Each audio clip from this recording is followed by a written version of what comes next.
Programang ito ay rated SPG. Striktong patnubay at gabay ng magulang ang kailangan. Maaaring may masiselang tema, lengguwahe, karahasan, sexual, horror o droga na hindi angkop sa mga bata. Ang ipagtatapat nito nga ni Lilet dito nga kay Michael.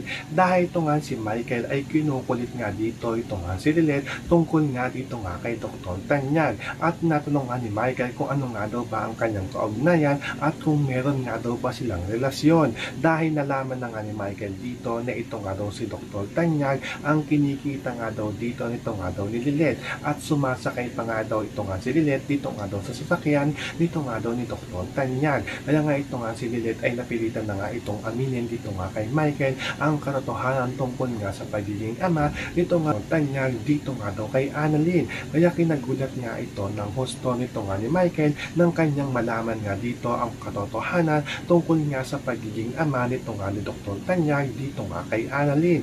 So pakakaabangan nga natin dito ang gugulintang dito nga kay Michael ang katotohanan na ipagtatapat nito nga ni Lilet. Yan ang ating mapakakatutukan at pakakaabangan dito nga sa abot kamay na pangarap.